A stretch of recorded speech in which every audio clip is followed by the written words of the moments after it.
What's going on, everybody? I am Keandre, this is Hoop Intellect, and welcome to the Hoop Intellect podcast. Basically, on this pod, we're going to talk a lot of basketball and go more in depth on some things that you know are harder to make clear in a concise video. Covering topics like, of course, the draft, the NBA, especially with the playoffs around the corner, and most of all, we'll be having a bunch of great guests from the basketball community. Everything from player interviews to conversations with some of the best minds and personalities around. This will be a bit different perspective than most of you have seen from me in the past, but if you've enjoyed my videos, especially the big boards, you'll enjoy this pod. As always, I appreciate the support and big things ahead. Let's get it. What's going on, everybody? Welcome to the Hoop Intellect Podcast, Episode 1. I am your host, Keandre, and in today's episode, we have a very special guest, an up-and-coming voice in the media space. You may know him from the popular Through the Wire podcast on House of Highlights. Welcome, Pierre, aka PeeWeeDaPlug, aka Mr. Know-It-All, aka Big Stacks for Zingas. What's good, bro? Nothing much, man. I appreciate it. So this is episode 1. This is the first episode ever. Yeah. Hey, I appreciate it. It's a big honor. I'm a big fan of yours. I ain't even gonna lie. When I first started watching your content years ago, I thought you would be like a lot older. So you putting in that work as a youngin. So when I remember you did like the video real recent where it was like the first time you put your face in the video, and it caught me by surprise because I definitely thought it was gonna be somebody a lot older. So you killing the game, bro. I'm a big fan. I appreciate it, man. Yeah, I get that a lot when people actually see my face or whatever. Because I used to show it a lot more in older videos, but then like, you know, kind of the grind, everything just kind of got caught up. But yeah, they always tell me that, you only 22, or I thought you was 30 or something. Hey man, for the work that you do, for you to only be 22 is very impressive, and you only just scratching the surface. So you're gonna be a force. You're gonna be a force for a long time. I'm telling you, bro, you're killing the game. And everybody that know me, I'm not quick to just be throwing praises around, but a lot of the past few years, I've watched a select few of people when it comes to like the draft and scouting work. You're one of them. What's my guy name? The draft junkies. Yeah, Raphael. I just did the Hardwood Herald with my boy Corey. So yeah, like y'all three, like I watch a couple other people here and there. Obviously, people like Mike Schmidt with ESPN and stuff like that, obviously. But y'all are the guys like I'm subscribed to and I'm watching. Y'all really killing it. And you are like, if I'm not mistaken, because I've been on a panel with them. They're older than me. And I'm older than you, so you like way younger than them. So yeah, you go ahead of the curve, man. Yeah, I appreciate it, man. But yeah, let's go ahead and get into it. So you're 1/4 of the popular Through the Wire podcast. So talk to us a little bit how that all got started and just how it's grown over time. Oh well, you know, it's a nice thing that we got put together. But I'll be honest with you, like our story is like, it's not like a movie. This is real simple. Kenny, King of the Fourth Quarter, the popular YouTube guy now. Well, I guess he was popular then, but now he's like one of the premier 1 million subscribers. So he's my cousin. He's my little cousin. My dad and his mom are siblings, brother and sister. So we're first cousins. So I've known him my entire life, obviously. And then Mike and Derek, our other two co-hosts, they grew up in the same area and neighborhood as me. So after some years, Kenny moves into our area, and we all start going to high school together. And me being an older cousin, I'm seeing Kenny around the school. It's kind of dope. It's the first time we've been going to school together, and I see him with Mike and Derek. And, you know, I just kind of tell them all that I know them all. I'm telling Mike and Derek, like, this is my little cousin, and I'm telling Kenny that, oh, I didn't know you knew Mike and Derek. I grew up with them. So years transpire because I'm older than them. So especially in high school, you know, 14 and 16 isn't much of a gap, but in high school, it's like a decade apart. Like you look down at a kid that's a year or two younger than you as like an infant. So I didn't hang out much with them in high school. But after high school, I would see them around because we all, like I said, lived in the same neighborhood or area. So I would see them at the YMCA playing basketball. They had me in some of their group chats. And over the years, we would have just like basketball arguments or debates. Because Kenny started his YouTube, and I would see him making videos talking about basketball stuff. and I would just be like, look at my little cousin thinking he know basketball. And we would just go back and forth. And a few times I said something like, we should make a pod. Like that would have been good for a podcast. Because I was watching a Joe Budden podcast a lot, and it made me want to do it. And first couple times it's just conversation, like, hey, we should do it. You know how that goes. And then one random time, Kenny was like, man, I'm with it. I got this equipment. Me and Mike was gonna make music. I guess Kenny and Mike was gonna make music at one point. He was like, I'll trade it all in right now if everybody down. And the rest of it is history. It was just that simple. Derek, we didn't know was serious, but he was, and he showed up to the location for the very first episode.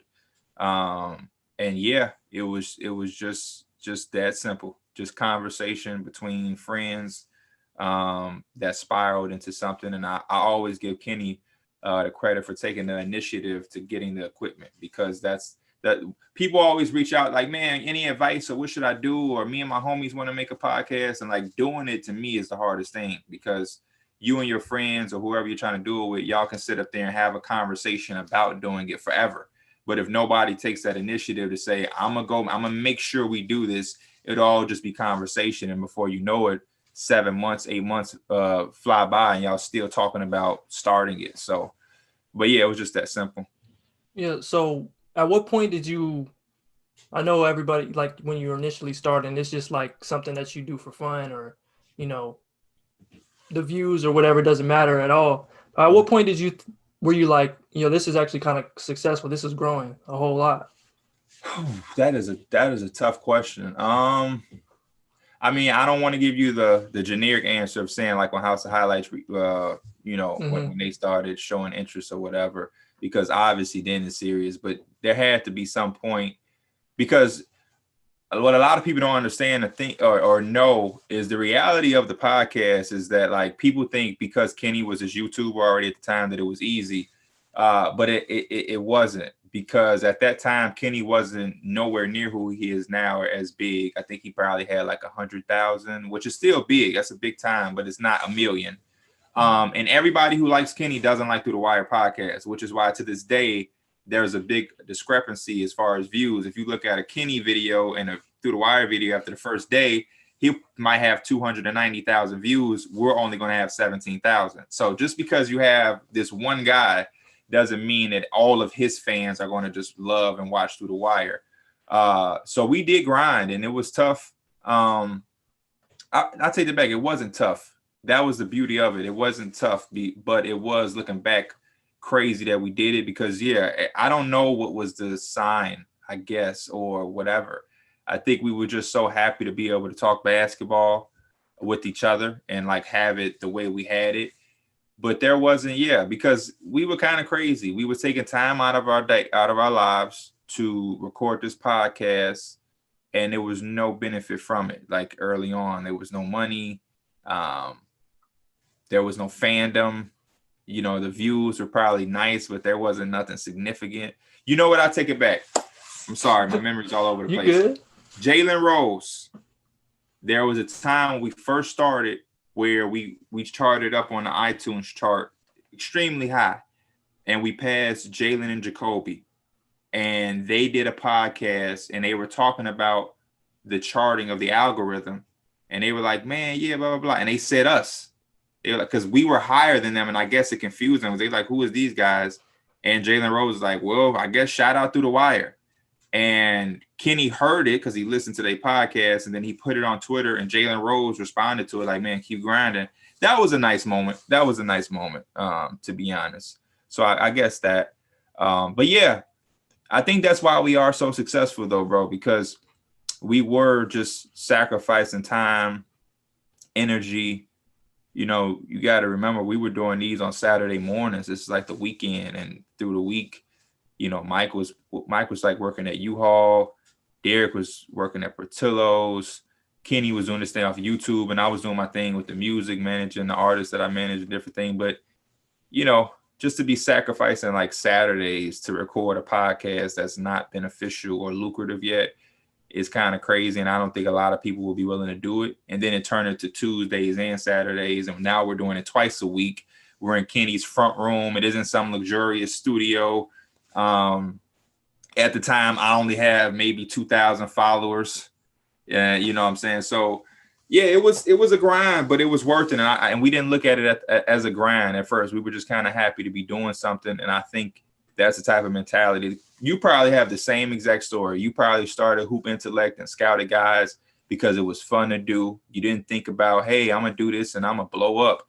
It's just something you do as a passion that you like, and before you know it, you put your head down and you work and you look up and you have an audience in front of you, and it's like, damn, this is really growing into something. I definitely do have like a similar story. So about a little over a year ago, it's probably like last February or January or something, I started doing like the draft scouting reports on YouTube. I used to do a lot of stuff on Medium and write a whole bunch of stuff on the draft on there. But I was trying to figure out like how can I put this into video form, and kind of fill a little bit of a gap that was kind of left by Draft Express, when they started doing their ESPN stuff, and Yeah. all that old stuff that they used to do that was really popular kind of went away. So I was like, how can I put my own spin on this and make this new? But yeah, like when I started, I was in the dark at that point. I had like 1,500 subscribers.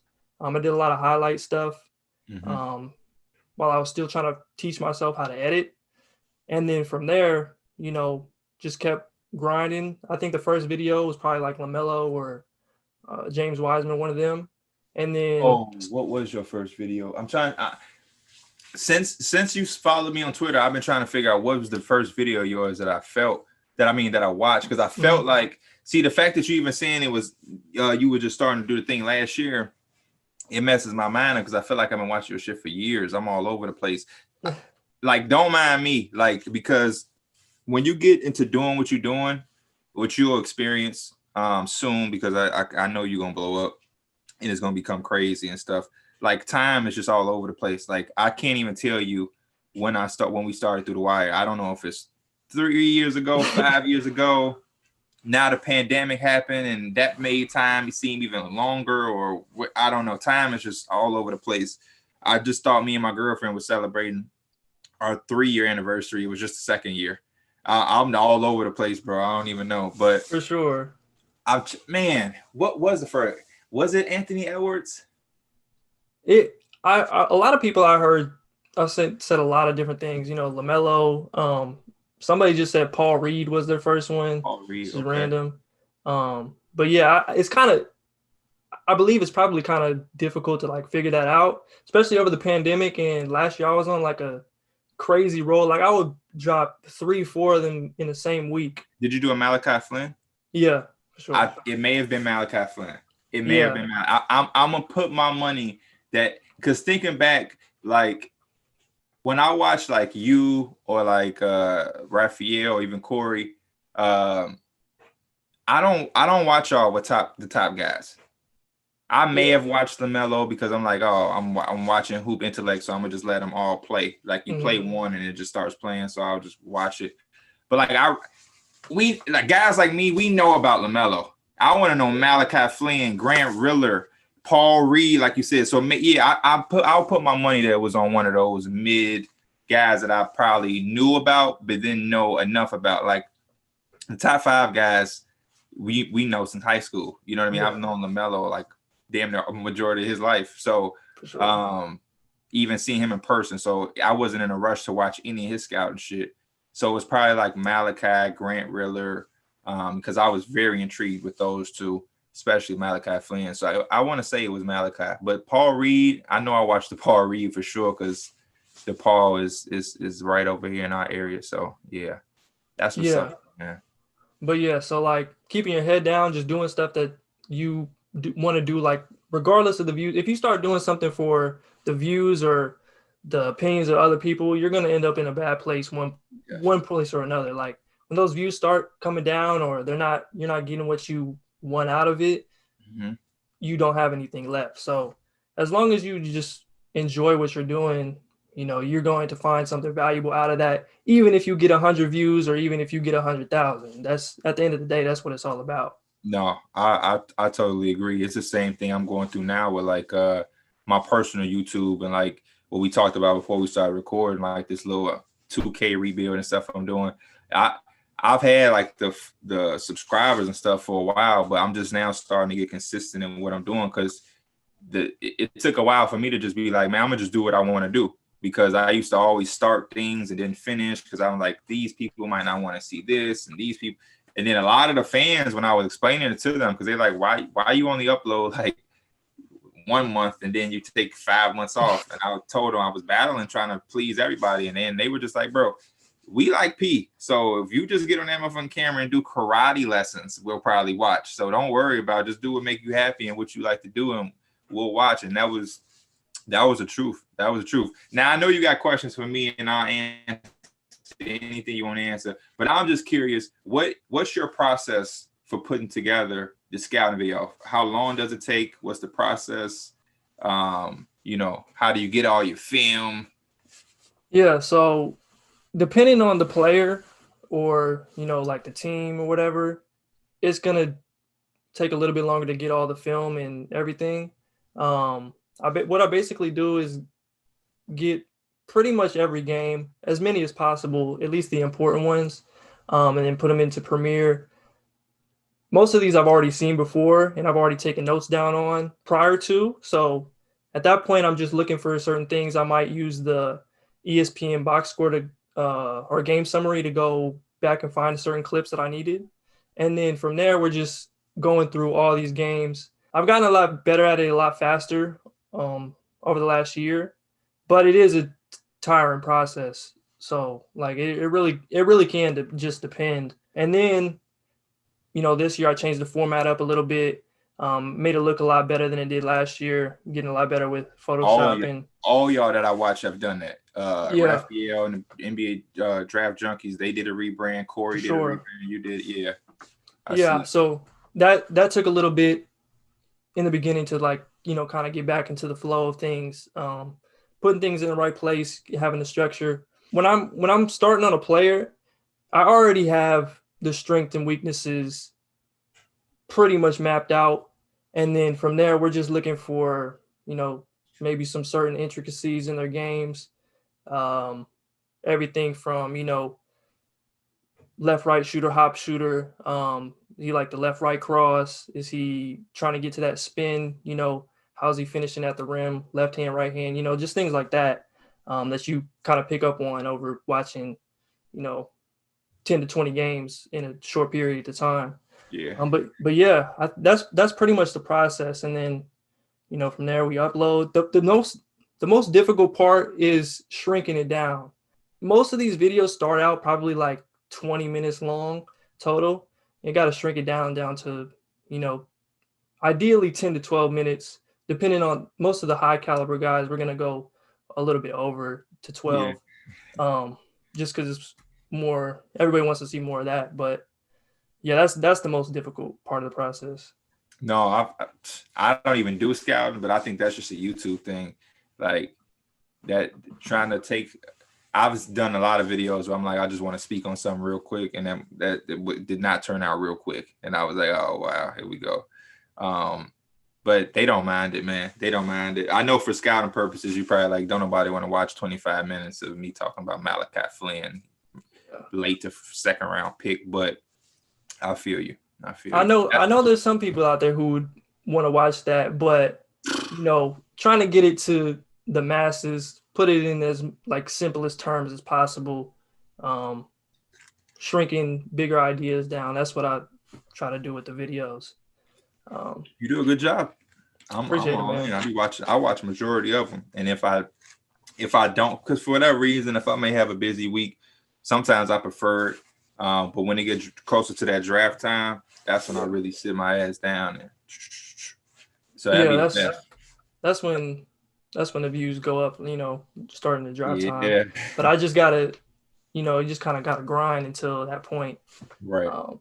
But yeah, so last question on sort of, your personal experience in the media game or whatever. But like, at what point did you like start finding your voice? A little bit separate from, the collective of the Through the Wire podcast? From day one, I think that was always my thing, is just having my voice, even with being in a group.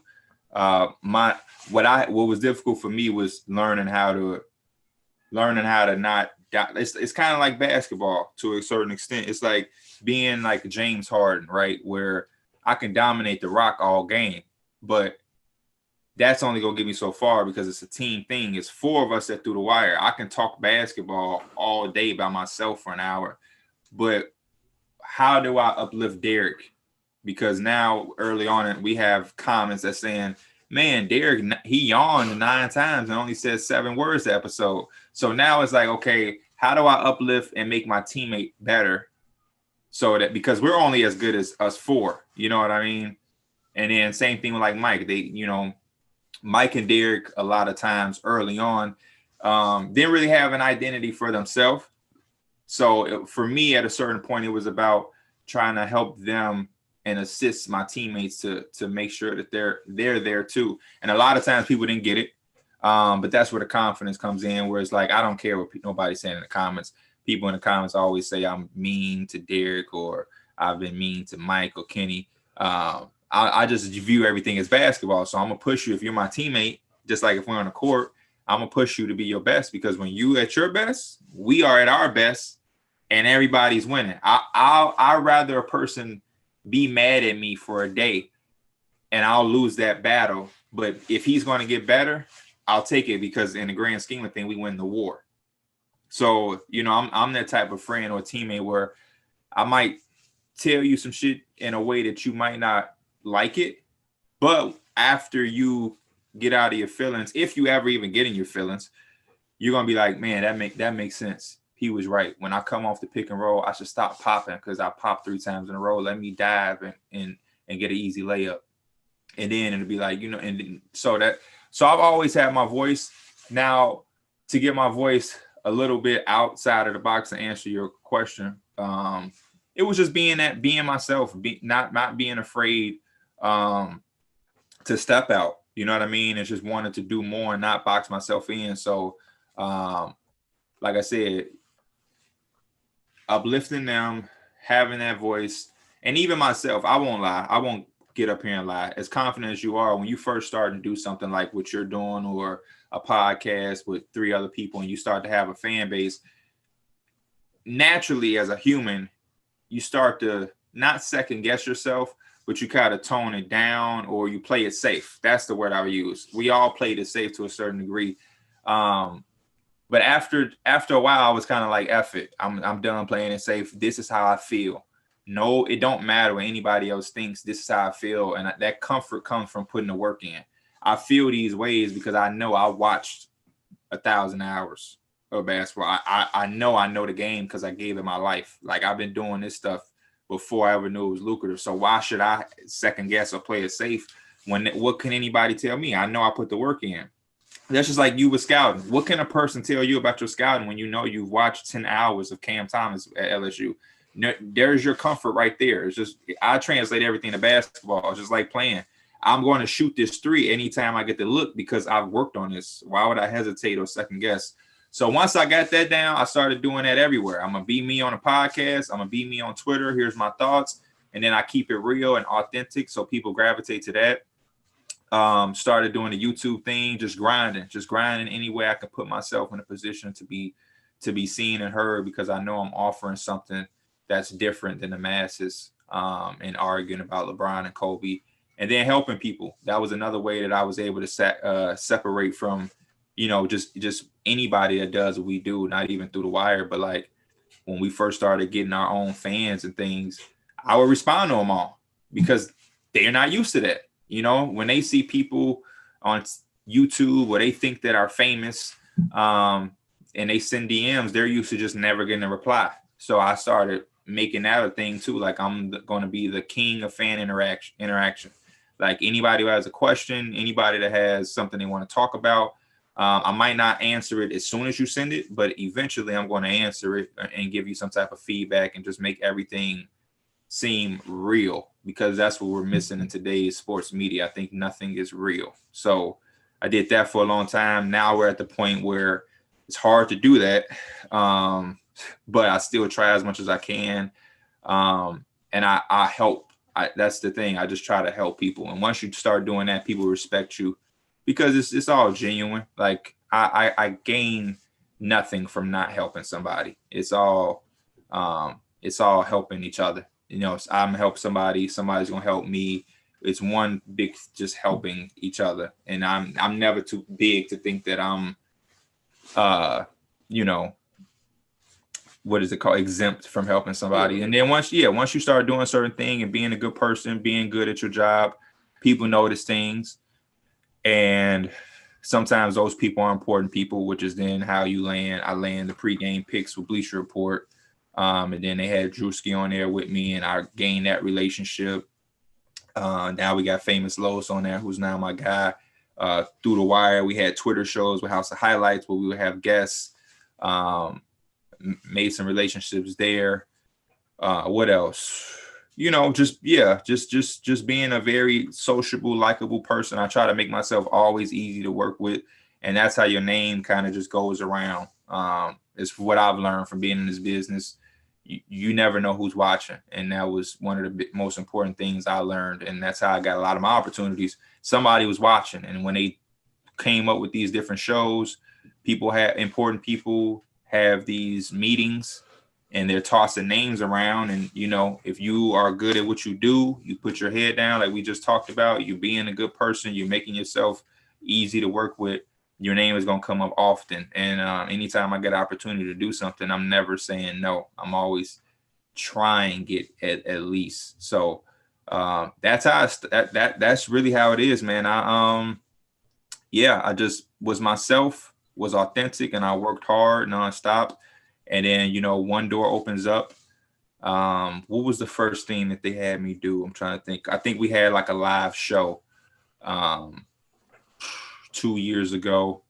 This is like Omar's last episode with House of Highlights. And we had Nick Young there, and they threw me in the mix because some WNBA player, I forget which one, she was supposed to come, but she ended up getting hurt and couldn't come. So they were just like, just put Pierre in there.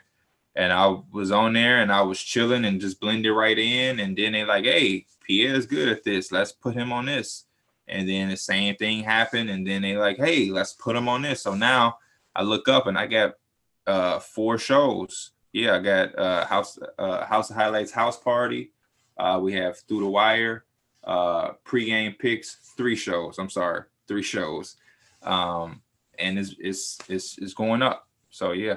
One thing I really do appreciate about you and then the rest of your guys, like you're yourself, and you bring a different perspective to, you know, these platforms that just hasn't had that in the past. You know, I mentioned it in the DMs, like seeing y'all in the lower third of a TNT broadcast or whatever, advertising your shows and everything. Like that's really dope at the end of the day. Like that's why one of the reasons I decided to change my logo and branding and everything to something that looks like me is because it just isn't out there. And I feel like if we can, you know, like interact, like you said, that's what I used to do a whole bunch of. But at the end of you can't do that too much. It gets to be too much, and it's like too much stuff going on in your head and everything. But yeah, like just being able to, you know, reach out to the people, let them know like, hey, I did this, you know, I'm doing this, you know, it's possible for you, for other people who look like us and everything like that. So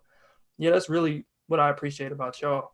No, yeah, I mean, it has to be done, man. It has to be like, it's that time, like you said, like people like us, you know, who look like us, think like us, talk like us, come from where we come from. It's time to show people that it is an avenue for it to happen, because for a long time, you know, it seemed like it can only be one way, like, and it wasn't beneficial to people like us. Like I didn't necessarily have the benefit of going to a university for 5 years and then be a beat writer for a team for another 9 years. And by the time I actually get opportunity, I'm 41 years old, and now I got to wear a suit. And nah, it don't have to be like that. So that's why I really, you know, try to, you know, take that role of being a voice and being an example, and talking to as many people as I can. Like you said, it's hard to talk to everybody, but I talk to who I can.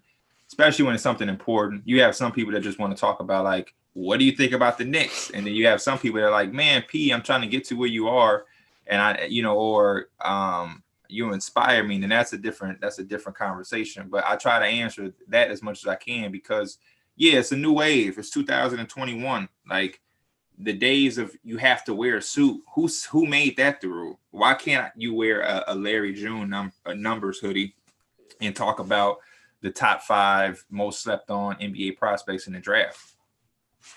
Who said that? Who said that, who said I can't curse? Now I'm not saying nothing crazy. I'm not calling nobody out of their name or using a B word or nothing, but who said I can't say shit? Who makes these rules? Who said that, it's just that time to just say who says what. Like if just like I'm telling you, like when Through the Wire blows up, I'll start wearing jewelry like a rapper. Because who said that I can't have a grill in my mouth and talk about whatever? Like who makes these rules? Nobody. So we can come in and make our own rules and then be the, a new generation. So that's my goal and that's my why. I obviously like talking about basketball. I like getting paid to do it. I like having people be fans and supporters of me. That's a nice feeling to have people backing you up, even if it's 5 people versus 5,000, to have support from people who don't have to give it to you or aren't looking for anything is one of the best feelings in the world. But it's nothing better than, getting a message from a kid in Idaho who feels like there's no way he can ever hit mainstream or do what somebody on TV is doing because he had the unfortunate circumstance of being born in Idaho. That's ludicrous. So now we've created this thing with shit. No matter where you're from, how you look, how much money your parents had, what your education is, as long as you know what you're doing and you're good at it, the sky is the limit. So that's the best part about it. So yeah, even when I see guys like yourself doing your thing, it inspires me to go even harder because it's only so many players that are going to actually make it to the NBA. Like, so for you, I'm guessing you grew up loving basketball, probably playing and had hoop dreams. And just like me, you're not going to the NBA. Okay, but the game can still take you to wherever you had aspirations of going. And that's the best thing. You don't have to, it ain't like NBA or nothing. You can be an NBA player, you can coach, you can be a scout, you can be an agent, you can have a podcast, you can do hoop intellect type videos, you can, I don't know, make 2K rebuild videos for all I know, so it's so many outlets. People just have to be shown them. So I take pride in trying to show that there's different routes. Yeah, that's dope. That's really what it's all about. But a little transition. I know you are a big music fan. Yes, sir. I've seen that we have a lot of musical things in common, in terms of like favorite artists and everything. But yeah, like where did that love for music come from? Because I don't see a lot of people out here talking about Nipsey, Larry June, Currency. Those are some of my guys at the end of the day. But yeah, where did that come from?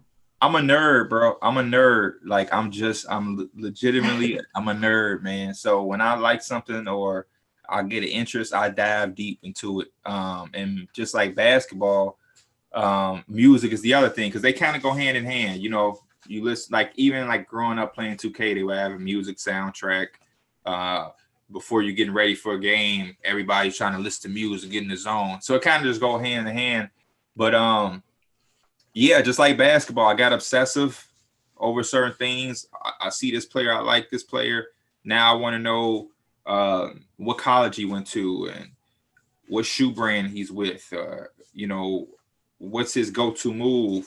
How did he develop into, like, how did he get there? That's how my brain always works. So it's the same thing with music. Once I got into music, I want to say the first person I really gravitated to was like Joel Santana, like super, super early 2000 Dipset movement. And this is like when LimeWire was a thing. So I'm putting Joel Santana name into LimeWire and getting all the Joels. After I've listened to that, now it's like, what's next? Now Lil Wayne and Joel is popping up. Okay, now I'm on Lil Wayne. I obviously know who Lil Wayne is, but not to a certain extent. So now I'm listening to Lil Wayne, and then Lil Wayne is featured on everybody's song in like the 2009 era. He's just on everything. So now Lil Wayne has opened up 1,000 doors. Like the first time I found out who DJ Khaled was because of Lil Wayne. You know what I mean? It's just like so many other artists. So now I'm listening to these artists through Lil Wayne, and now I'm just trying to figure out just like basketball. I want to know who's the next. I want to know who's the hidden gem in the draft. I want to be the same way in music. I can't just listen to what everybody's listening to, which is how in 2009 I found a guy like Nipsey, or finding guys like a lot of the people that are on today. I found out about early on, and my friends used to. That's how I even got to working in music, because my friends would always tell me like, "Man, P, whatever happened, you can always be an A&R," because I just introduced them to so much shit early on. Like, I'll never forget. It was like J. Cole, Big Sean, Wale, all in like this span. And I was trying to put my friends on, and they was not trying to listen to that shit. They would want to listen to like Gucci mixtapes, and then like. Them same three dudes like blew up kind of around the same time, and they always like, "What the hell is you up to?" Like, this is the guys you was talking about. And one time in high school, these older dudes at my high school, they cool, but one of my friends was telling them like, "Man," because they was talking about music, and he was like, "Man, if you want to know what's next, go ask that dude right there. He told me about Big Sean 3 years ago. No bullshit." So they come to me and they like, "So who next then?" Because they didn't believe him. And I told them a few names, but I remember one specifically was Kendrick Lamar. This is before Section 80 dropped. And then later that summer it dropped. And a couple of those dudes found me on Facebook because they had graduated, and they was like, "Bro, we got to give you your props. This Kendrick dude is serious." So I've always just been like that, trying to find who next or who's kind of slept on and listening to what everybody's not listening to. I'm kind of off that. That was a young thing. Like, I would listen to some shit. Then once I found out everybody listened to it, I don't want to listen to it no more. But some dudes are so good. Like, everybody loves Nipsey now. As a true Nipsey fan, it's just like, what am I supposed to hate Nipsey now? Because the world loved him after he passed. So same thing with Currency, independent, different, talking about something. Larry June is different, organic, numbers. You know what I'm saying? It's just, and then I like shit where it's just like, it's just like, it make me feel good. Larry June made me want to go and like get on my grind and it speaks to me. Freddie Gibbs, it's just like, it's when I'm on some super laid back, thugging shit, I'm just gassing that. I listen to Young Dolph. Like, Young Dolph, a lot of his songs is just about chilling, getting money, getting fly. So when I'm in that zone, I listen to that. And then you obviously got the heavy hitters that we only got to talk about, like Drake and Kendrick and those guys. Whenever they drop, of course, we gonna listen. So yeah, that's how my love for music came. Just being a nerd, and then I do music because it's just another thing to do. I'm that type of person. If I want to do something, I'm gonna do it. If I like it, I'll do it. So yeah, that's all. That like 2009 era, all them dudes, everybody we just named, J. Cole, Kendrick, all of them started, ascending. Drake, he was the first probably out of them. You got like Wiz, Mac Miller. Yeah. Hell of a time, man. Yeah. Just like all those people, Dom Kennedy's one of my favorites too. Dom Kennedy. Schoolboy Q, Dom Kennedy. Yeah, for sure. Who I feel you. So many. I know you like, damn, who we forgetting? I'm glad you said Dom Kennedy, though. I love Dom Kennedy. Yeah, like. What's your favorite Dom Kennedy project? I mean, everybody's probably gonna. Everybody who, exactly. Like, everybody who listens to him is gonna say that, but I'm trying to think. Like, other than that, probably the West Side Would Love one. Like, Love one. The 4 Heartbeats song. Like, that's. If I made a top 100 songs list, like, that's for sure on there. Probably top 20, to be honest. Okay. Damn, so that's really your boy. Dom, really. So how you feel about when people say Dom fell off? I get it. Like, he's just not. I don't know what it is, but like a lot of the stuff, he's just not. It's just not as smooth. I don't know. He's just not in that same space. But like, at the same time, people can't just discount like By Dom Kennedy is a really good project. bro. I couldn't believe people wasn't saying that. I know they already at that point they already said he was gone. You know what I'm saying? I feel like that's one of his most slept on. I love that album. Yeah, you're gonna make me have to pull out my phone. I know it's hard to think of everything at one time. I love Dom Kenny. I had a run when like that was all. I remember when I got my very first car. Like I would, my first reply. Yeah. Fried lobster. Thank you, Biggie. Too bad.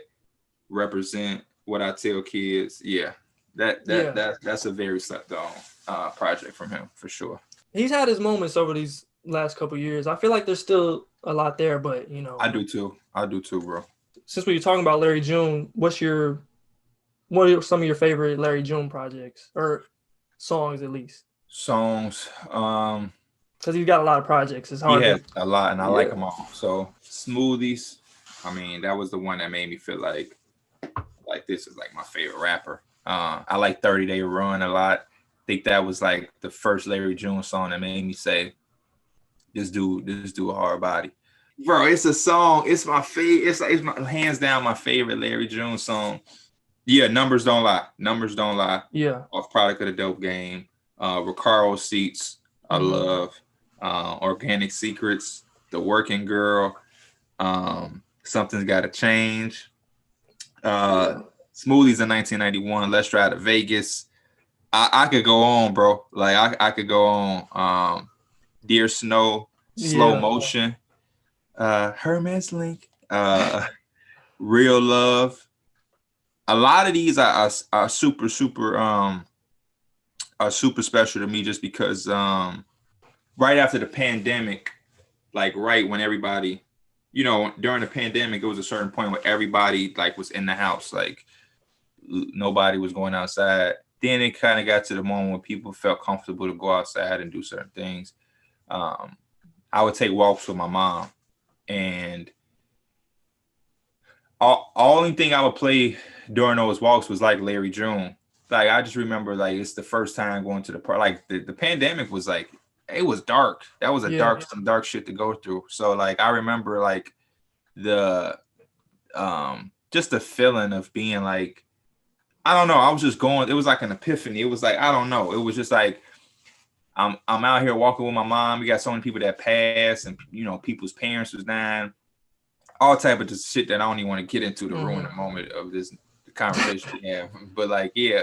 So to come back out of that and just be on a walk with my mom, we getting some exercise in.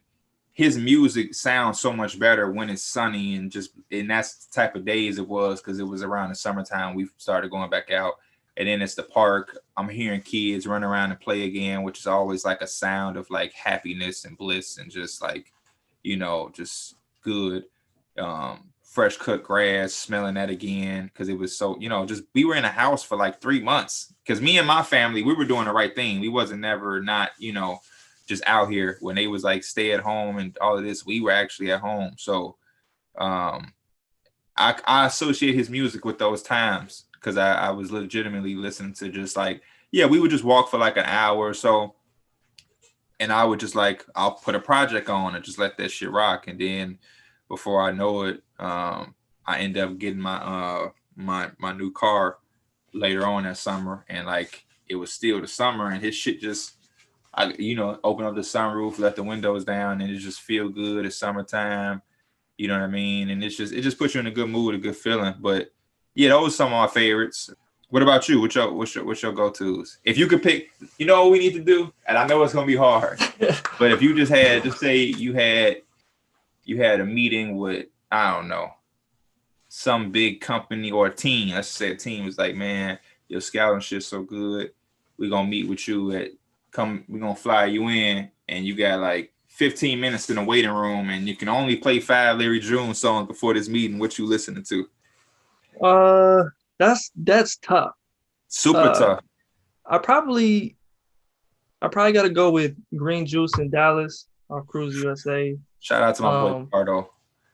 I love man, Cardo, bro. He don't miss, man. I be trying to tell people. He don't.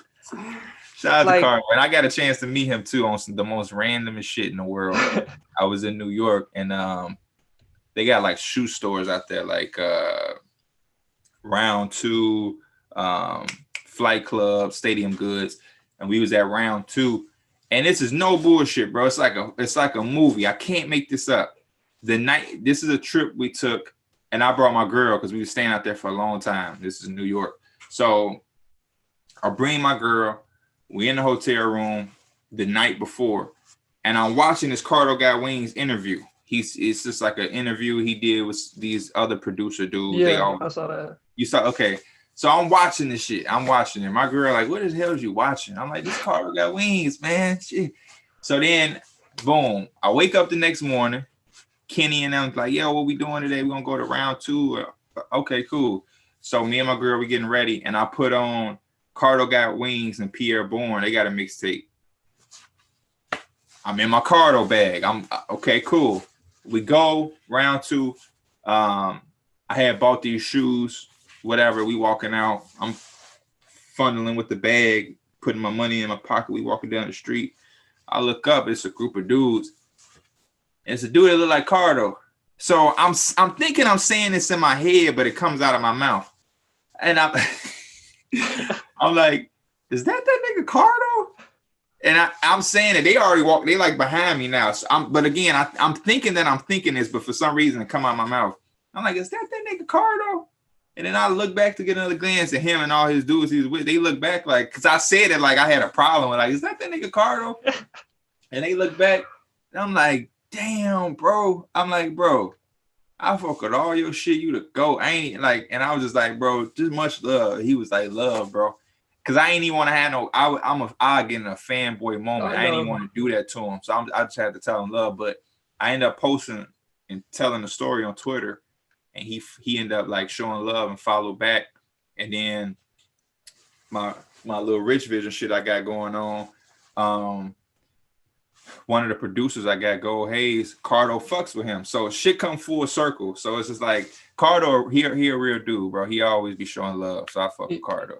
Yeah, for sure. But to finish some of that top 5 or whatever, I probably got to go with throw Deer Snow in there. Deer Snow, hard body. 24K Organic. Yes, sir. That's a hard mixtape, bro. I know. Maybe like Orange Pineapple. People who don't know Larry June, like these titles probably sound crazy. But hey, bro, they definitely do. I got that the HOH House Party show. I was telling them like, bro, y'all give me good people. I like doing them, but y'all got to get Larry June on here, bro. Because once he blow up, he gonna be too hard to get, bro. Got to get Larry June. Them titles itself, yeah. Come on now. Yeah. What you say? Orange Pineapple? Mm-hmm. Is that off? That's off. Don't tell me that's off the mixtape where he on like the silver car. Yeah. Very peaceful. Yeah. Very peaceful. Yep, very peaceful. Yeah, that's a little bit older before he kind of blew up a little bit the last couple of years. He did, yeah. That's the mixtape we got that got a 30-day run. I know that one. Yeah. But yeah, let's transition. We've been talking about this kind of stuff for a long time. Let's get some basketball talking here. So the biggest story right now is what's good with the Lakers. Mm-hmm. What are your thoughts on the Lakers going forward towards the end of the season? I know Dennis Schroeder is now in the protocol. He might miss the rest of the regular season, 10 to 14 days. LeBron is out again, having some issues with his ankle. So what are you thinking about the Lakers and their, potential towards the end of the season as they make this run? It's going to be tough. Well, first and foremost, we all know you never can count LeBron James out. It's just a fact of the matter. And I'm a LeBron guy. I like LeBron a lot. But I am worried for them. And I even said on a podcast to Mike, like I don't look at the Lakers as this team that's just like how we used to. Like they going through some shit. The LeBron injury is super significant, especially because they said today he's sitting out against the Nuggets. The Dennis Schroeder stuff. And like you said, he can miss the rest of the season. And now we talking about going into the playoffs without having played with your starting 5 in a significant amount of time. And then they dropping in the standings. Like Drummond came in a crazy time, so he hasn't really gotten the feel of playing with like the actual starters and LeBron. And then who they play in the first round could be crazy.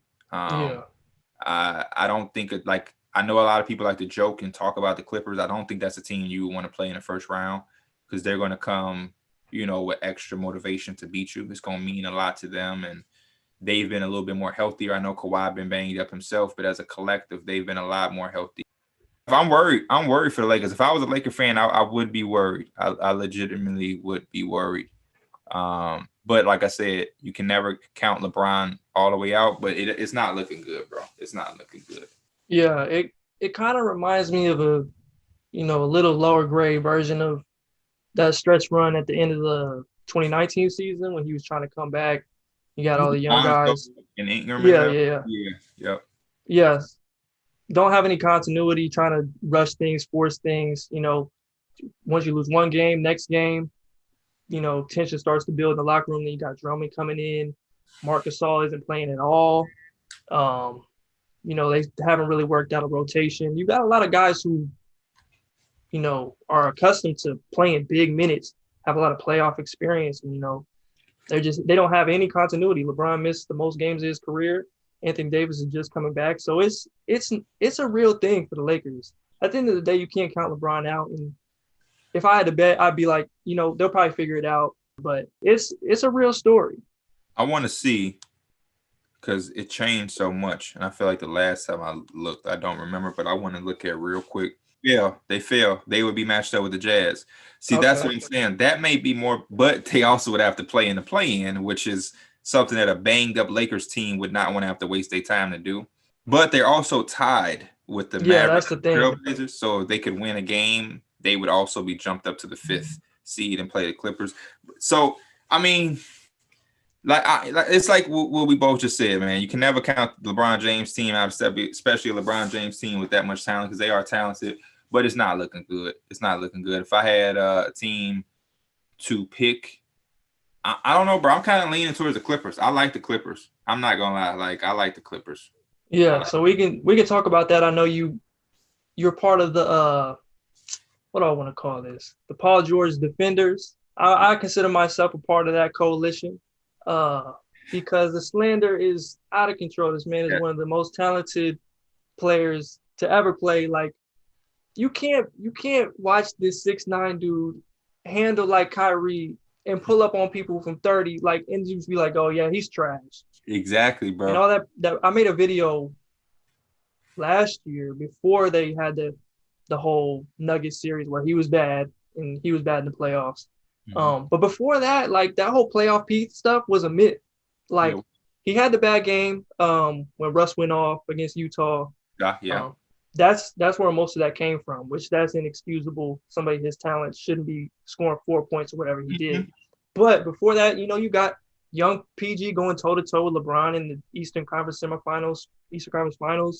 And then that Blazers series where Dame waved them by, he was putting up his numbers. I know. And on two shoulders that needed surgery. Yes, bro. So I feel like, at this point, people are going to say what they want to say, but I feel like it's my responsibility as somebody who's been a fan of his for a long time to let it be known, this is not really what's going on. I'm right with you. It's the same thing. I've been a Paul George fan since the day he was drafted, bro. Since the day he was drafted coming out of Fresno State. Because at that time, I was always just looking at intriguing guys. And he was one of them. He was like a gem out of who comes out of Fresno State, And I remember this is when I would be with my dad and I would print out NBADraft.net, things about players. And he was one of them that when I printed out, I'm like, I like this dude. And then I watched this stuff and seen his game. And he got better every year. I still remember his rookie year when he had to guard Derrick Rose in the playoffs. Mm-hmm. And his transcendent into where he ended up becoming, it was just a good feel-good story. A guy come in, has one role, develops into another, and then he was a star of the team, going head-to-head with LeBron and the big three with that superb-ass Pacers team. He had the swag, 6'9". I remember when he was I thought he was going to be the MVP, bro. There was one year where the Pacers was the first seed, and he was just dogging everybody, and they were just super, super, super good. And then, like you said, he got the handle. He can dunk on you, shoot threes. One of the best defenders. Long arms, gets in the passing lanes, and yeah, social media is just oh my gosh, it gives me a headache because, like you said, that was one of my main things. Is like people always depict or try to describe that Portland series as him being bad because Dame waved them off. Iconic shot by Dame.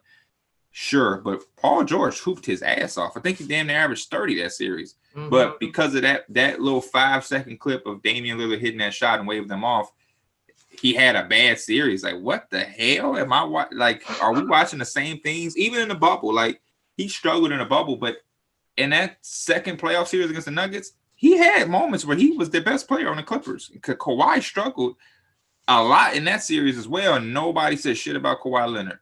Even now, like the Clippers are head above water, they're coasting, chilling, and Kawhi ain't played in a while. He played like one game and he lasts like 12 because he was, and Paul George been hooping, but again, it don't matter because it ain't the playoffs. And that shit, as a Paul George fan, it irks me, man. It irks me because he's super talented, like you said. I think skill for skill, he's one of the best players in the NBA. I just don't. I think it comes back to sort of what Skip Bayless and them kind of created, trickled down over these last 10 years. Like this whole clutch, fourth quarter playoff narrative type stuff that they made $50 million off LeBron on.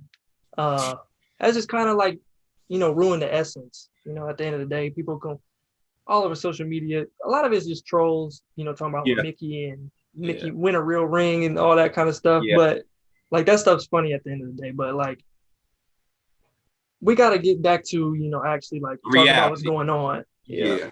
Like that clip where Mark Cuban tells Skip Bayless, like, why did LeBron play bad in the finals? Oh, just because he didn't want it enough. Like, you think this man doesn't want to win the championship? Like, obviously, Sean Murray and Deshaun Stevenson and all of them, like, did they job? Scheme, of course, right. Like, part of that is like he shrunk under the pressure, but like at the end of the day, like they did something on the court. Like, why don't you talk about that a little bit? You know? But yeah, so and that's exactly like the embodiment that I want to use it through the wire, like that we're trying to capture. It's just like get back to the essence of just talking, or any conversation I have, just like me and you having a basketball conversation. It's just like talking basketball instead of just saying like the troll clown shit, because anybody can say that. Like at that point, it's just a popularity contest. Who has more followers to get more retweets? That's all Skip Bayless and I'm doing. It's just like they're saying the same shit a person on Twitter would say, except they are more popular. But they're not like breaking down a game. Like, like shout out to Mark Cuban. I do remember that. Shout out to Mark Cuban, man. Yeah, that clip always showed up in my recommended for like 5 years on YouTube. But I guess we can talk about the MVP real quick. So, I mean, there's a lot of different guys. This year has been a little bit different than, years past. We don't have the LeBrons, the big time guys, really in the conversation as much. Which is what I love personally. I love this. We got guys like Jokic, Chris Paul. Giannis has made a lot of waves. Joel Embiid, obviously Harden before his injury was playing at a great level. Who would your pick be for the MVP at this point of the season? Nikola Jokic, no doubt about it. No disrespect to Chris Paul and the Suns, and everything is going on over there, but it's hard because it's like Chris Paul is helping them and elevating them, but he isn't like carrying the team or the load, which is kind of what Jokic is doing. And I think that's a separator. Is like the guys who were carrying kind of had injuries and got hurt. Jokic co-star got hurt. They didn't really miss a beat. I think they went like 9-1 with the 10 games Jamal Murray missed. So and like Embiid missed time. The Jazz, is Donovan Mitchell the reason? No, they have a good team, so I can't pick him to be the MVP. And I just think it just boils down easily to Jokic. And I think it's going to be nice, man. It's going to be nice to see Jokic winning. He was my pre-season prediction on Through the Wire. I think all of my co-hosts had Luka as their number ones. And then somewhere they had Jokic, but he was my number one. I can't remember the last time a big won MVP. Shaq, I'm pretty sure. Shaq.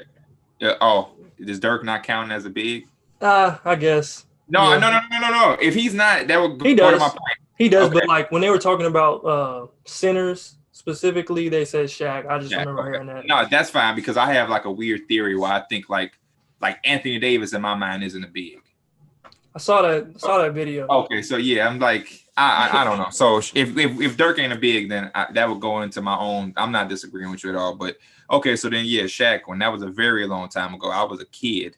Yeah. A little ass kid when he won that.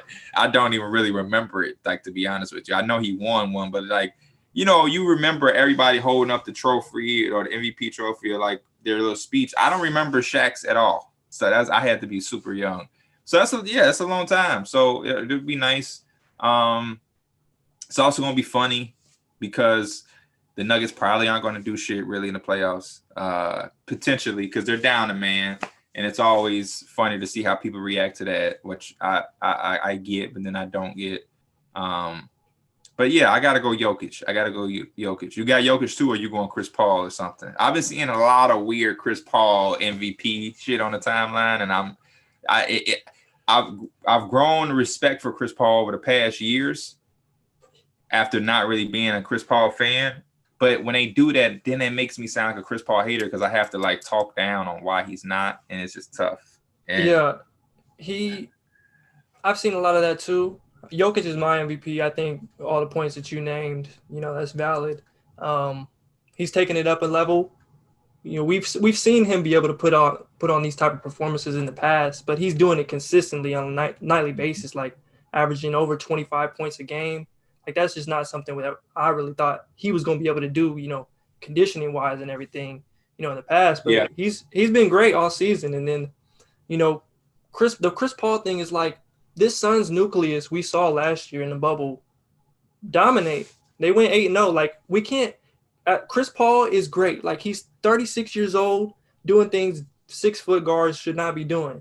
But at the same time, Devin Booker is on this team. Like Mikal Bridges, Cam Johnson are putting together really good seasons. Ayton is doing well. Like this is a collective effort. While he's raised the bar and he's brought something that you can't really show on a stat sheet, I don't think that he's the MVP when you got a guy like Jokic at the end of the day. Yes, that's my exact same sentiment. It's like obviously Chris Paul makes them better. Obviously he's bringing something to the table. Obviously he's doing good, but MVP is like I'm putting this shit is happening because of me. Like without Jokic, I don't know where the hell the Nuggets are. They may still be all right, but I don't know where they are at all. The Suns, like you said, before Chris Paul got there with Rubio, they went 8-0 in the bubble. And if Aiden didn't have to miss 25 games early in that season, they might not have had to go 8-0 in the bubble. They probably would have comfortably been in the playoffs. And whoever would have been the upgrade over Rubio would have had them pushing upper echelon. Maybe not number one in the league. I don't want to disrespect Chris Paul like that, but they would have been a lot better just by replacing Rubio with any starter quality point guard. So that's why it's hard for me. But I am impressed with what he's doing as a 36-year-old. But that's my whole thing on the Chris Paul thing. And everybody keeps bringing up the Thunder, but it's like he helped them for sure. But Shea had to jump. Gallinari was a damn near 20-point scorer. Shooter was like the 6th man of the year, damn near averaging 18, 19. Then you have Chris Paul. They had a good team. Yeah. They had a really good team over there. And everybody like, well, they suck now because he's not there. Well, they lost him, Shooter. Steven Adams is gone. Gallinari left. The only returning starter was Shea, and they replaced them with 20-year-olds. So and a new coach. So they were trying to tank or go in a different direction. So yeah, Jokic is my MVP. Embiid was doing this thing. This is a nice year for the bigs. But yeah, I gotta go Jokic, man. I gotta go Jokic. Who would you say would be like your favorite? I know it's an off season, I have to go, but like as a next year for like the future new MVPs. I mean, I think every year until he wins it, I think I gotta go with Luka. I mean, how he's been performing over these last couple of weeks, like you see, like okay, yeah, he's gonna make that. Eventually, he's gonna make that leap. If the Celtics can start winning games, I think Tatum, the way he's been playing, at least towards the future, And then you gotta throw Giannis and Embiid in there. But at the end of the day, I think I would go Luka. I think that's just kind of the Yeah. safe pick. Yeah. Looking over in the future. Same question, but to a younger degree. Is there? This is why Luka is so great because he checks the younger box too. But like, who of the younger group of players, excluding Luka, would you think have like MVP potential? I'm gonna exclude Luka, Tatum, some of the guys who are already like established. I think obviously Zion is in there. If they can ever figure out how to put a real team together, stop giving contracts to Bledsoe and Steven Adams clogging up the paint. You know what I'm saying? Yeah. That's the one that comes to mind first. I'm trying to think who's really has I got Ja Morant as one. Oh yeah, I think Ja has MVP qualities. Mm-hmm. I'm trying to think too. Maybe Trae Young because he's gonna put up numbers. So if they can ever win legitimately, I guess. Yeah, that's why I asked the question because it's like who. It's hard. It's hard to get in that MVP conversation. It is, and then you know Luka, like you said, like Luka, he scratches the young box. So I mean, he's powerhouse in that. But I think those are all the main ones, excluding Luka, Tatum. You said Zion, Ja. Like I think we got to throw LaMelo in there just for future. I mean, yeah, LaMelo.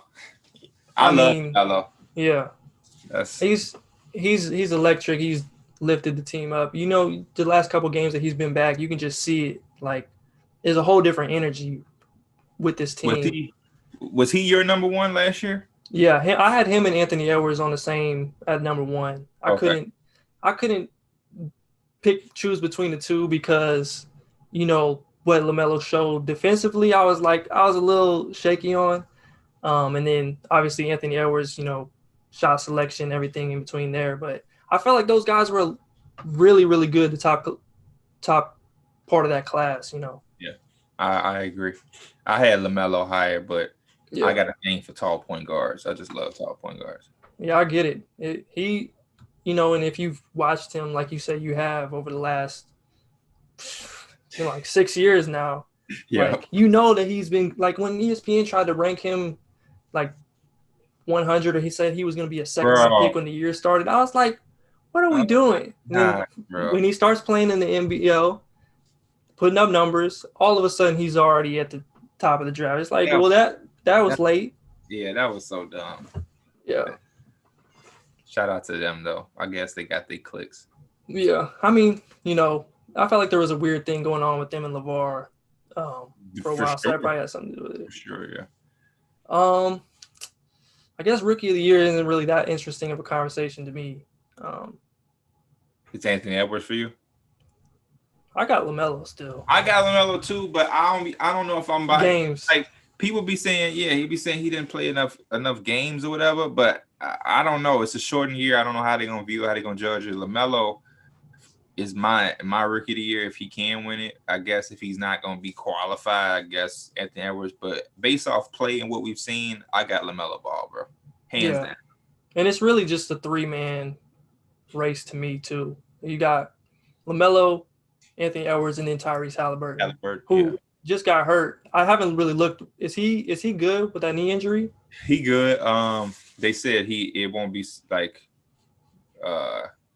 what was the exact wording? Yeah, it won't be like super serious. He'll miss time, I guess, but they said it's a lot better than what it looked to have potentially could have been. So yeah. So if you had to pick a team to win the championship right now, who would you pick? Who would you put your money on? That's a very, very, very good question. It's tough at this point. Everybody's really in a weird spot. I'm gonna just say I'm gonna be a little different here. This is not gonna be a typical answer, but I am gonna go with the Clippers. I'm gonna go with the Clippers. The reason I'm gonna go with the Clippers is because out west is just a lot going on. You got LeBron and the Lakers beat up. You got some teams that, like the Nuggets, who got that far, but they don't have Murray no more. You know, the Mavericks, even as a lower seed, I think they're a dangerous team, but it's like I never know what to expect with Porzingis. The Suns are good, but are they better than the Clippers in a 7-game series? I don't think so. The Jazz are good, but are they better than the Clippers in a 7-game series? I don't think so. And then the East, I think a lot of them are going to beat each other up, to be honest with you. I think a lot of them are going to beat each other up. So give me the Clippers, man. Give me the Clippers. It's different. I'm not guaranteeing that they're going to win, but I'll take the Clippers. I didn't want to pick the Nets. So anybody who got the Nets, I won't be mad at them. But to not pick like the Nets, I'm gonna go Clippers, man. I'm gonna go Clippers. Yeah, whoever has that 1 seed in the East is gonna have a much easier road because you got 2 and 3. You got to play between Philly and Milwaukee or whoever gets that. Like that's gonna be a grind to get to the Eastern Conference Finals. Yeah. Yeah, I don't even know who I would pick, to be honest. I know, bro. I was waiting for you to say who you had because it was tough for me. I don't know because even saying the Clippers, they have their flaws. They're not this perfect team, and I'm not no Clipper fan. I like Paul George, but like, I don't want to sit up here and talk about the Clippers like they're some favorite because they're not. But like when I look at how things are playing out, I really think that they're gonna come in and be focused. I like what Rondo brings.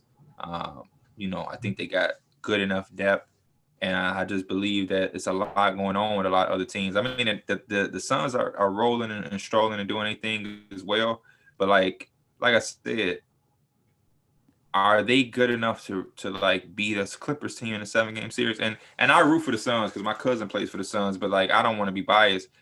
And I mean, shit, maybe the Suns can win a championship. I don't know. It sounds crazy to me saying that though. Like they're the number 1 seed and everything, but like when I just see them, like, it sounds crazy. Like the Suns winning a championship right now in 2021. Like, can Mikal Bridges and Cam Johnson be who they are in a series where like they're gonna be up against Kawhi Leonard's and Paul George's and things like that? So I don't know, but I am gonna go Clippers though. Yeah, because like you said, the teams like the Jazz, the Suns, the Nuggets now without Jamal Murray, I don't really trust all of them that much. Yeah.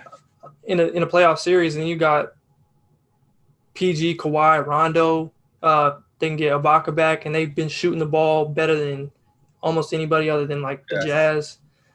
They be in teams without them guys. Like I remember when they played, it was just the Pistons, but they didn't have Kawhi, Paul George, and Kennard goes off for 28. You know what I mean? And Marcus Morris is hooping, and when he get going, he can be an X factor. I learned that from when he played for the Celtics. He can be a guy that, he's not going to be the name like Kawhi and Paul George, but Marcus Morris got guts. He's not afraid of a moment. He'll take a big shot if need be.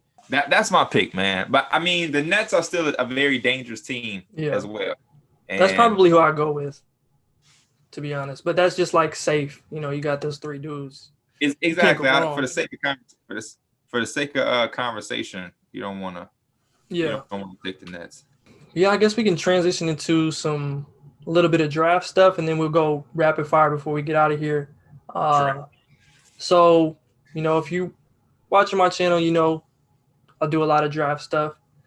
I guess the only way to really get this conversation started is who are some of your favorites in this draft, at the top, and then maybe a few who don't really have the same type of recognition. I know you follow the draft pretty closely, just talking about who you watch and everything. So, just off the top of your head, who can you name? At the top, I really like, obviously, Cade Cunningham, Evan Mobley. Those guys are nice. Jalen Green is solid. I have my questions about him, but I think he's solid. Jalen Suggs he's solid as well. Because I know what I'm gonna get with him. I'm not looking for him to come in and change my franchise, but I think if I put him around a certain level of talent that he could, like for instance, like if the Bulls were able to pick him, it may be far-fetched that they could, but he would already be going into a situation where he has a number 1 guy like Zach. He has a post presence like Vucevic. He can work like coming right in, but like if he should get drafted to some team where he from day one is in a position where he would have to be the guy, I'm not drafting Jalen Suggs to be my guy and put my franchise on his back. He's going to be a feature piece of my franchise. In certain ways, I like Kuminga. Certain aspects, but I don't love a lot of guys. Like a lot of those guys I named, I like them, but I don't love them. The only person I'm loving right now is like Cunningham and Mobley. Yeah. I like some guys in the middle though, like Moses Moody. I love Moses Moody's game. I just think that it can translate well to the NBA. Talking about a guy with some size, 6'6", 6'7", 2'3", and maybe in some games, some situations, some small ball 4. I think he'll check out to be a versatile defender, switchable. I'll tell you this, and I'm not bashing anybody because these are kids and I want everybody to be the best player they can be. But a lot of hype that I'm seeing around a particular guy that I honestly don't understand is Keon Johnson. So I asked my guy Corey, who does draft stuff too. I'm like, what am I not seeing? So I'm gonna ask you the same thing. Is this something I'm not seeing with Keon Johnson that's like got him as high as like 6 on some mocks? How did you feel about Isaac Okoro last year? I wasn't super high on him, but I did like his defense. But the only thing what I will say, and that's a great way to put it. But one thing I did like about Isaac Okoro that was a little bit more encouraging was that I did see him shoot the 3 willingly. The numbers wasn't there, but he was shooting and trying in Auburn. In some games, it looked good. But like Keon Johnson don't even look at the 3-point line. He's like posting up in the mid-range area, but then he's only 6'5". And they list him as like a small forward. And it's like his game reminds me of Gerald Wallace, but Gerald Wallace was like 6'8". Yeah. But he's like a Gerald Wallace in a 6'5" frame. I just put out the Keon Johnson video a couple days ago. But yeah, he's a ridiculous athlete you see when you watch the video. 2 feet in traffic, putbacks, everything in between. Between him and Jalen Green, and I guess you could throw Isaiah Jackson in there as the best athlete in this draft. Like it's a really tough race. But what he can do defensively, that's where his main appeal, lies. He's shown a little bit as a jump shooter. Post fades are kind of encouraging, but again, he's listed at 6'5". Sometimes he looks 6'3", I'm gonna be honest. Yeah. It really, if he was 6'8", it would make a lot of sense. Like, of course, you put that guy in the top 5 because at the end of the day, he could end up guarding almost 5 positions based on the lineups. But he's really a 2, really a guard at the end of the day. But he plays on the wing. But yeah, that's really where the most of his appeal lies. And then you've got what he can do as a passer, which is actually pretty encouraging. So, but yeah, like as a shooter, that's a huge swing factor for him. If he's not going to be able to shoot the ball at a mediocre level, like it's going to be hard for him to get minutes just playing as a defensive first guy. Also, he's about 30 pounds, lighter than Isaac Okoro, lighter than like a Lou Dort type of guy. Those big physical dudes who can really guard a whole bunch of positions, Drew Holiday types. But yeah, that's really what the appeal lies. I get why you would be confused as somebody putting him at number 6 or number 5. That's the only thing. I think like everything you said, they are all there, and it's understandable why he will get drafted. But that was my only thing. Like 6, I was like, whoa. I don't know if I'm using a 6th overall pick on a guy that kind of scared to shoot a 3 ball. And it's like you said, they say 6'5", but I'm watching. I'm like, bro, he don't look that much bigger than Jaden Springer. Yeah. So it's like, so it's like, I don't know. But I mean, the defensive, attributes are there. The motor people love are there. I'm just a guy that I hate drafting. Like, I don't want to use a top 5, top 6, damn near top 10 pick on a motor. I think I can sign a motor. You know what I mean? Other guys are like James Bouknight, UConn. He can score the ball, flat out score. He reminds me so much of Jamal Murray at times. It's ridiculous. I really see that a lot when I watch him. Who else? Well, I like Cam Thomas from LSU. He's just a bucket. Like when you can score that good, man, it's ridiculous how well he can score. Who else do I like? BJ Boston. What do you feel about him? BJ Boston. I feel like he's gonna be. he would be a good pick for a team in like the teen area. Like I would take a chance on BJ Boston. Like I'm not letting his year at Kentucky make me just forget why he was even thought about to be a top pick. Like I would take my risk with him. There is somebody else that I'm legitimately dropping the mind. Sharif Cooper. Sharif, what do you think about Sharif Cooper? Cooper. I think he is a consistent 3-point shot and a floater game away from being a really dynamic guard. But, he's only 6 foot. That's what they list him at. I mean, he cut his hair off. If he cuts his hair off, I mean, he might be 5'10". Facts, though. And, I think he's still pretty far away as a shooter. At the end of the day, I think you just bet on, the talent. He's as dynamic a playmaker there is in this draft, to be honest. You watch one of those games at Auburn, you see it immediately. Like, this dude makes all of these players better, connects this team of athletes and everything. So, I like him in the top 20, to be honest. Okay, top 20. The guy I had to look real quick. David Duke, that's my guy. I love David Duke.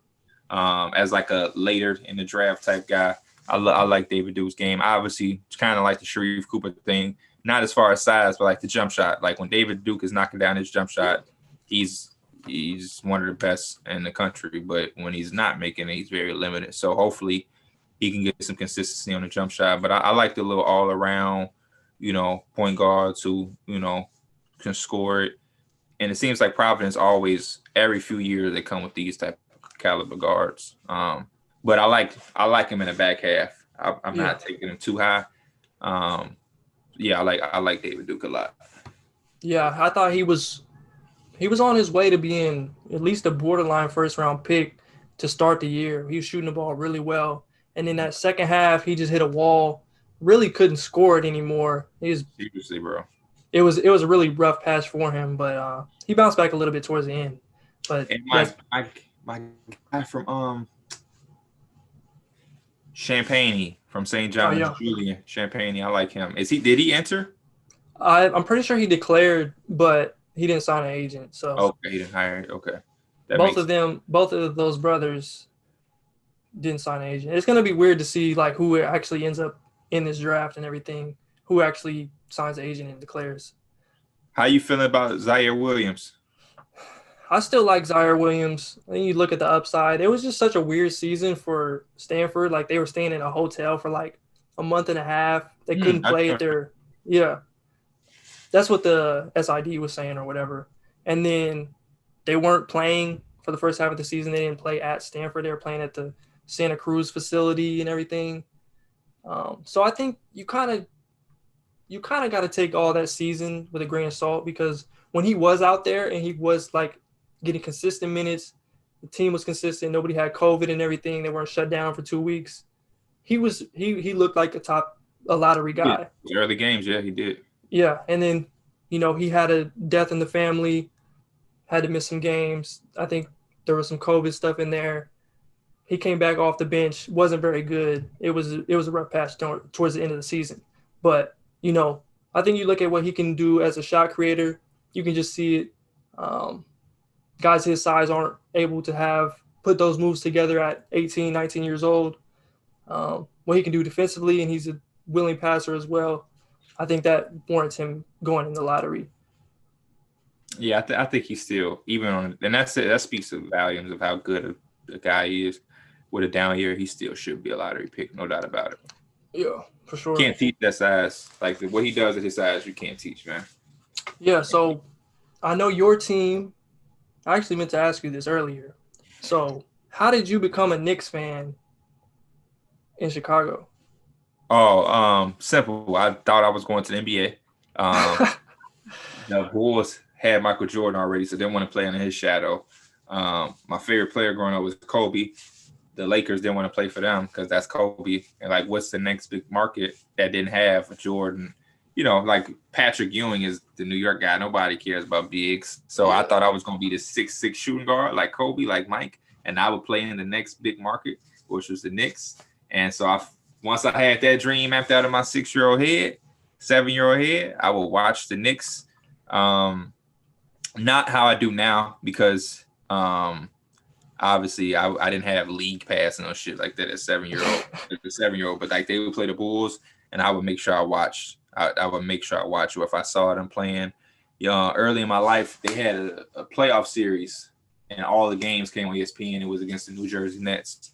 They got swept, but I remember watching like man, the Garden is live. The Garden is live, and I would just create myself on like college hoops 2K, and I would transfer myself. I would put myself on like a college team, transfer it to 2K, and I always try to put myself on the Knicks. And so I just, then the Knicks kind of got good when we got like Melo, and I was like, oh shit, I'm really a Knicks fan now. Yeah. So based on that, the Knicks are having a really good season, far exceeding everybody's expectations. You guys are not going to be in the running for Cade Cunningham, Evan Mobley's this year. Yeah. Who? Maybe there's a player you have in mind. Maybe it is Moses Moody.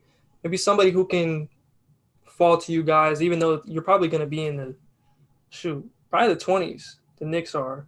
I'm trying to think like if we pick in the 20s, you got guys like Corey Kispert, Sharif Cooper, Josh Giddey, Bouknight possibly. I'll tell you this: if Corey Kispert or James Bouknight can land to us and we don't take them, I'm gonna be highly upset. I didn't even know that would be a possibility. So yeah, if they could come to us, yeah. But if we can't have those guys, I'm thinking something in real. Like I would take Cam Thomas because a lot of people don't see NB talking too much of Cam Thomas going super high. So if he's gonna be available in the 20s, take a bucket. If you can get a bucket, always get a bucket. I like Trendon Watford from LSU as well. I know they teammates that wasn't on purpose. Bones Highland is a guy that may be in the back end. Him and Madison Square Garden going off would be nice. What's my guy from the guy from Duke, Jalen Johnson? If depending on he could still go very high, but if some shit goes off where he is slipping for whatever reason, he's just too good of a talent to pass. Even like BJ Boston. Like if BJ Boston for some reason is just still around, like just take him. We already have a nice complete team. Just take them. The Knicks do. As a Knicks fan, I would have loved to have been able to try to get like Cade Cunningham. But I over the last few years, we've done a very good job with our later picks. Not so much with the early, not the Kevin Knox, Ntilikina, Toppin. Those are all like our top 10 picks. But then the back half is like Mitchell Robinson, Emmanuel Quickly. So like when we're doing that, like it makes me happy that we're drafting. We'll potentially be drafting in those type of ranges again. And it gives me confidence that, we probably will get a Bones Highland, or we'll be the team that he says, you know what, we're going to take the Boston kid, even though he struggled a little bit. Cam Thomas, Trendon Watford. I'm also trying to think with a Tom Thibodeau's type of mindset. So we probably wouldn't take a Cam Thomas type of kid, knowing Greg Brown from Texas. I like Greg Brown and his intangibles. Looking now at this little mock draft that's in front of me, just with players' names, and thinking with a Tom Thibodeau type of mindset, I could see us having interesting guys like Jared Butler from Baylor. He's going to be older. He's going to be skilled. He's not going to be afraid to be coached. I'm also looking at somebody like Charles Bassey from Western Kentucky. But we have Mitchell Robinson. McBride from West Virginia is another guy Dibs may like. So, something like that. I don't see us. I know a lot of mocks had us taking like Sharif Cooper. I don't think Dibs will want to be in that situation. Herbert Jones is a nice one that'll be available in a later moments of the draft that I could see us maybe taking a chance on. I wouldn't be opposed to a guy like Isaiah Todd either. I like his game for a later pick. That's a lot of ways we could go. It's very interesting to think about how the Knicks would draft because we have Quickly, we have Derrick Rose, Julius Randle, we have wings like Barrett, Bullock, we have Mitchell Robinson. So we don't have like some glaring hole where it's like, oh, the Knicks need to draft a point guard. like if a point guard isn't there, you know, we could take any position, to be honest with you. So it's yeah. What would you think we would go? What type of direction do you think the Knicks would go? It's kind of tough to say. Like, it's going to depend on, because there's a lot of people outside of that top 4 or 5-ish. Like, there's probably like 15, 20 guys who could go in that range. So depending on where the Knicks end up standings wise, and then, who is available, I think they'll probably go for like somebody who matches what Tibbs likes and tough nose, plays hard, and whatever position that is, I think they'll just take them. Yeah. And they have the flexibility now with this structure in place, and you got guys like RJ Barrett and Quickly's like still, going on an upward trajectory. Yeah, you got the, ability to take the BJ Bostons, Exactly. Josh Christopher. Yeah. Guys like that who might take a little bit, but they have a really high ceiling. So that's a very interesting point. Like I said, I like the way we draft in those back ends. So I'm not disappointed at all having potentially, 220, because we got the Mavs pick 2. So 2 picks in the 20s would be nice if we ended up with like you said, some hard-nosed kid that don't mind being coached. If we get, I don't know, Jared Butler and Trendon Wofford or Bones and Wofford, like I'll be okay with it, because Tibbs is gonna coach the hell out of those guys. Yeah. But it does suck that we ain't gonna be in the Cade Cunningham shit. You can't have both. You can't have the playoffs in. So I guess, yeah. Yeah. I mean, I feel like all the Knicks fans were kind of like had their mind on that before the season started, and then it's just been a whole different reality than everybody thought. It's been crazy for sure. It's super crazy, man. But it's a good disappointment. It's a good disappointment. Yeah, for sure. All right, so I think we're just gonna get into some rapid fire questions, and then we'll go ahead and get up out of here. You can explain your answers if you feel like it, but it's whatever you want.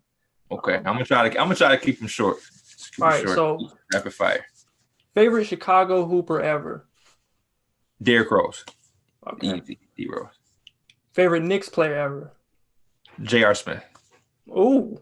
I just love J.R. Smith. He's just dynamic, man. J.R. Smith he's J.R. Smith. He's just J.R. Smith.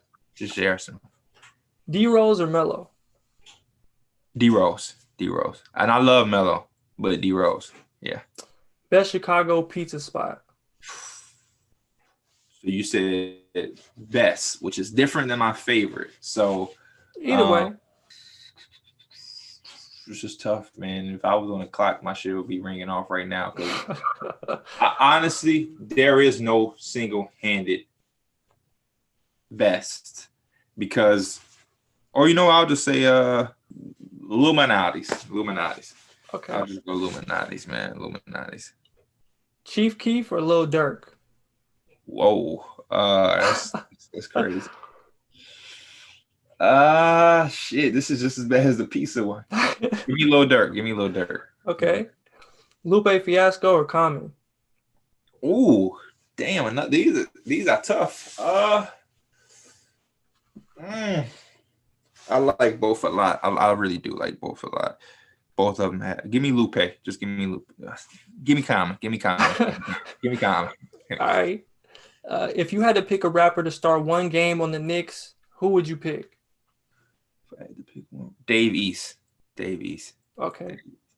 I thought that. Favorite shoe of all time? The Huarache NBA 2K4. It's a basketball shoe. That's my favorite basketball shoe of all time. My favorite just casual shoe is either gonna be in the Air Force Ones, because you just rock Air Force Ones, or I like the New Balance 997 made in USA. Okay. Big New Balance guy. Dream interview / conversation or podcast guest? Used to be Kobe, not to make this sad. Used to be Kobe. But probably Derrick Rose. Chicago kid. It's just that conversation could go so much deeper than just basketball. A lot of other people will probably just be basketball, but kids from Chicago, it's just a different connection with Derrick Rose. It's just different. Last one, it's a tough one, but build a starting 5 of basketball YouTubers or content creators, and you can include yourself. Okay, build a starting 5. And I'm just I gotta go with people that I've seen. Yeah. Because some of y'all that scout, I'll be thinking that y'all could hoop just because, but I haven't seen none of y'all hoop. First and foremost, my coach is gonna be Nate Oates from Alabama. That's gonna be my coach for this 5. But I'm gonna take myself for sure. Then I'm going to take Marcellus Howard because I've actually played against him and see that's the homie. Yeah, he can really hoop. Give me my boy Mark from RDC. That's just my dog. He rebounds the hell out of the ball, and he gonna make me laugh. Yeah. So, and I just love Mark. He's just a good dude. He'd be a good teammate to have, bro. He's just a good dude. He's a good glue guy too. Yeah. Who else do I want? A lot of guys are trash to me, to be honest with you. I'll be seeing like even House Highlights. Like we always post shit on Instagram, like content creators and some dudes be trash, bro. I'd be like, I'll bust their ass. Who else is a YouTube or content creator that I've seen hoop and I was like, oh, he decent. I'm trying not to, because at first I was just gonna say me and my guys and give us like Marcellus Howard. But since Mike and Derek don't do YouTube outside of Through the Wire, I won't name them. So I said myself, Marcellus Howard, Mark, give me my cousin Kenny. And then my 5th, ain't no big ass like YouTuber. Ain't like no big. Ain't nobody play like center. Give me Baradas. Okay. Oh, Baradas is? Mm-hmm. Yeah, give me Baradas. All right. That's a cool 5. Y'all gonna get there. They probably how tall are you? I seen you play. I'm 6'4".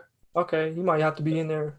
Exactly. That's why I was looking for a big, because I'm like Anthony Davis. Just because I'm big don't mean I want to play with the bigs. But shit, I can't think of no like besides like what Christopher London is like 6'7" or something. People be saying he's like 6'10". So he is? Okay, yeah, okay. So yeah, he would be a big, but I want to play against them. I didn't name none of they dudes. Yeah, I feel you. I've got some stuff coming on court, so I might be able to sneak in. Yeah, I can hoop. For sure. Okay. How tall are you? You look tall. I'm 6'4". Oh, yeah. Okay. Yeah. See, I'm a guard for sure though. Like, fuck it. Come with us. I didn't want to put Baradas on my team. You take the spot. Hey man. All right. I appreciate you coming on, man. This is really dope. Wish you much success in the future and all your guys and everything. But yeah, plug your stuff, what you got coming next, your social medias, where can they find you at? Yeah, y'all can find me on Twitter, PeeWeeDaPlug, Instagram, PeeWeeDaPlug, HOH, YouTube is PeeWeeDaPlug, everything just PeeWeeDaPlug. Through the Wire Tuesdays and Saturdays, my podcast with House Highlights and my guys. Pre-game picks is on Tuesdays and Thursdays, either or, and then occasionally you might see me with your favorite artist on HOH House Party, and then a lot of more shit coming in the future. I appreciate you having me on the first episode. Like I said, I'm a fan of your work. I'm tuned in. I can't wait to see you hoop. That's always good to see. And yeah, I can't wait to dive into them scouting videos more and more the closer we get to the draft, because I like to rewatch shit. So like I've probably already seen some shit, and then once we get closer and I get to see where the Knicks gonna pick or my team, and then it's like, okay, let me rewatch this. Because I know I watched like the Malachi Flynn and Grant Riller shit probably like 4 times. I like Malachi Flynn a lot, man. I like him a lot. Yeah, man, I appreciate it. Appreciate you coming on and everything. Like I said before, it's not a lot of us out here, and I appreciate what you guys are doing over there. So yeah, I'm Keandre. This is Hoop Intellect, first episode of the Hoop Intellect podcast, and we're out. Peace.